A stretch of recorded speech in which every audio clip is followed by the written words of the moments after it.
Siyaphuhlisa siphethe inguqu siyalima sigweba indlala bhotani mawethu namkelekile kwiindaba zika Dr Da. Urhulumente wephondo lase-Eastern Cape uqhubela phambili nephulo lokuphuhlisa indawo zasezilalini. Amafama ephondo aza kuxhamla kwisivumelwano sentsebenziswano ngokuphathelene nokulinywa kwentsangu.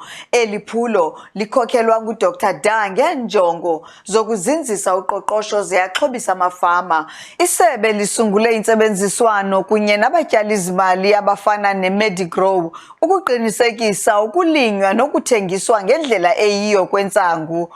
Oko kusenziwa kwindawo namaziko athile aza kujongana nale mveliso. Medigrow SA has secured offtake agreements with United States of America, Canada and Germany, and which they will purchase hemp commodities from the province of the Eastern Cape for extraction of oil extraction, cigarettes production and other products.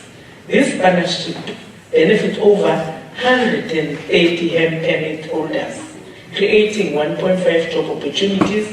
Medigrow SA has invested over 250 million in the project and plans to invest additional 700 million over the next 5 years, generating over 20,000 jobs.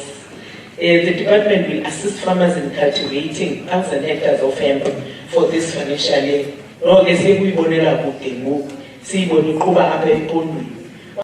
Ezi strategy sikhomba indlela ezosetyenzwa ngazo. Kule baby mtsha ke sinaye uyi-cannabis uyayifuna lo platform injalo yoba singene nathi sifake into yoba kunokwenziwa njani. So yinto enhle kuthi le. Ikhwelo lityala mawethu masibhinqele phezulu sihambe siyokulima. Ndinithanda nonke emakhaya.